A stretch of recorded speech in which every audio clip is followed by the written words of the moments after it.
Well, welcome back to lesson 5 of art.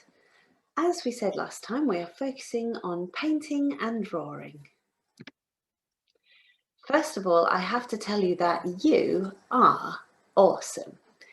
The work you did last week based on our dragon story was fantastic. Thank you so much for everyone who sent me their work, who joined in at home, and let's have a look at some of the things people sent me. Isabella, amazing drawing here of our dragon. I love the way that you can see the scales on his tummy, and I absolutely love the way he looks like he's running just to take off. This is fantastic work, Isabella. Well done. Francis has been so busy doing all sorts of artwork at home. Well done, Francis. I love this picture of your dragon. I love the fact that he has some spikes all over him. He looks like he could be vicious, but then we see his little smile and we know that he's a friendly dragon. I love your picture. Bobby, what a beautiful finish to your drawing that we saw the other week. I love how you've used the oil pastels. I love how you've kept your watercolours beautifully watery and translucent. He looks absolutely fantastic. Bobby, thank you so much for sharing. And Mia Ann. One of the things I love about this is that Mia Ann and her dad are doing this together. Well done, Dad. These are fantastic pictures.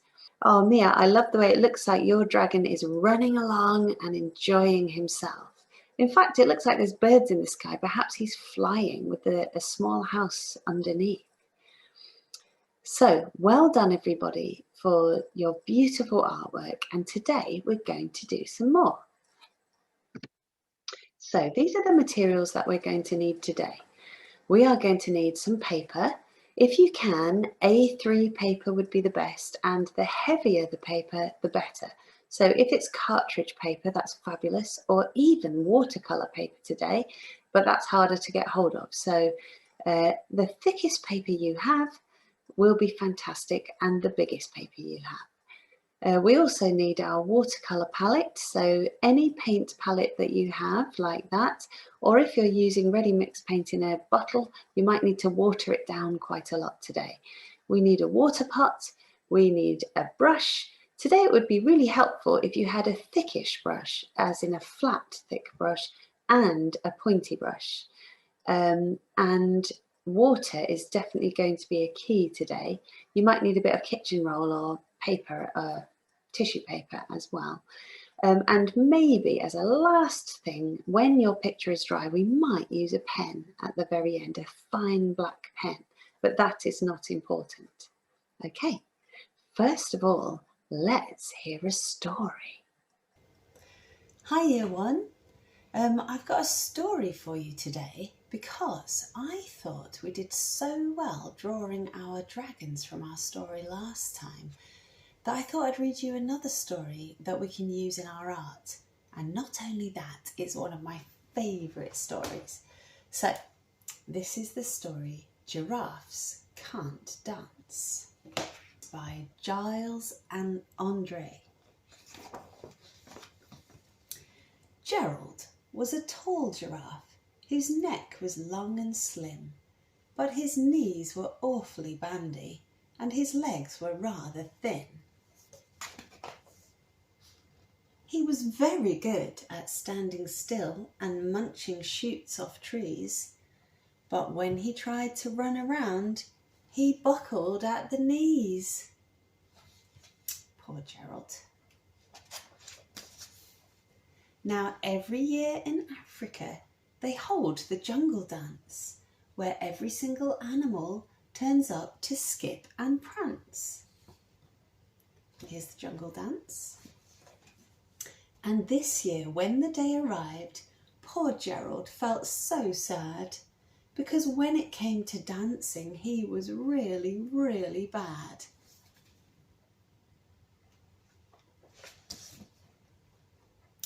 The warthogs started waltzing, and the rhinos rock and rolled. The lions danced a tango which was elegant and bold. Oh, look at them.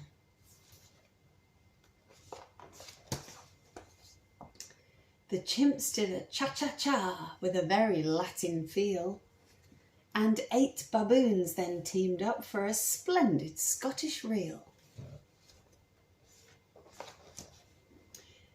Gerald swallowed bravely as he walked towards the floor, but the lions saw him coming and they soon began to roar. Look at them laughing. Hey, look at clumsy Gerald, the animals all laughed. Giraffes can't dance, you silly fool. Oh, Gerald, don't be daft. Oh, look at them all laughing at poor Gerald. Gerald simply froze up. He was rooted to the spot. They're right, he thought. I'm useless. Oh, I feel like such a clot. So he crept up from the dance floor and he started walking home. He'd never felt so sad before, so sad and so alone. Oh, there he is. Then he found a little clearing and he looked up at the sky. The moon can be so beautiful, he whispered with a sigh. Excuse me, coughed a cricket who'd seen Gerald earlier on. There's the cricket.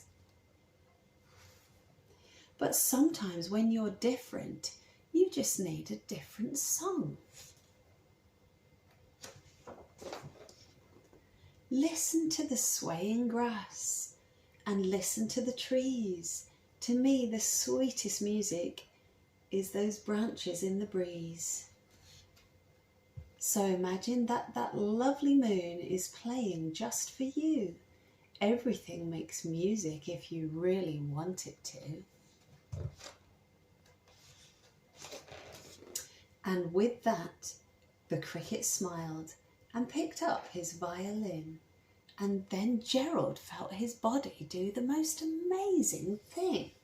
His hooves had started shuffling, making circles on the ground. His neck was gently swaying and his tail was swishing round.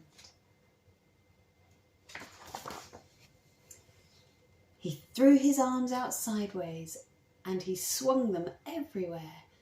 Then he did a backward somersault and leapt up in the air. Gerald felt so wonderful. His mouth was open wide. I am dancing, yes, I'm dancing, I am dancing, Gerald cried. Then one by one, each animal who'd been there at the dance arrived while Gerald boogied on and watched him quite entranced. They shouted, it's a miracle! We must be in a dream. Gerald's the best dancer that we have ever seen. How is it you can dance like that? Please, Gerald, tell us how. But Gerald simply twizzled round and finished with a bow.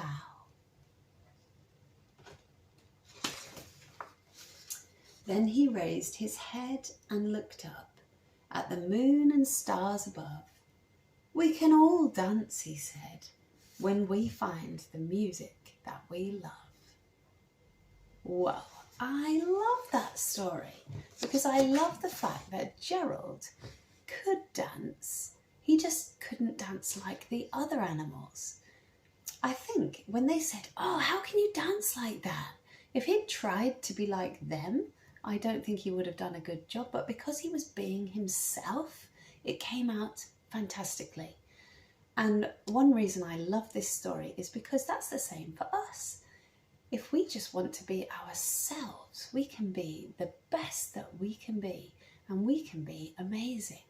If we try to be like other people, we might not be what we're trying to be at all. We need to be true to ourselves and enjoy life being us. Also, I love dancing. I cannot wait until coronavirus has finished and we can all go out dancing with each other again.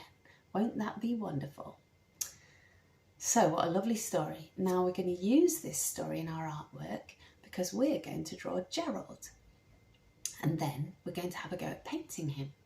Now, Like with our dragon pictures, you might want to have a look on the internet and have a look for some pictures of giraffes. You might even have this book and you might want to use one of these pictures in the book for inspiration. So just like we said last time, you could draw all of him. You could draw him twirling round like this, or you could just draw part of him. You could just draw his face, or whatever you want to, as long as it's Gerald or part of him. So we're going to start by thinking about our spacing on our paper, drawing a few little light lines, then draw what you see. If you're copying a picture, draw what you see, and try to keep your lines in this with the same distance apart as you see from the picture that you're drawing. If you're drawing from your imagination, again, draw what you see in your imagination. After you've done your drawing, you can make it a bit bolder with a pencil. We won't use pens yet. And then we're going to have a go at using some watercolour over the top. So I'll talk you through it as we go along.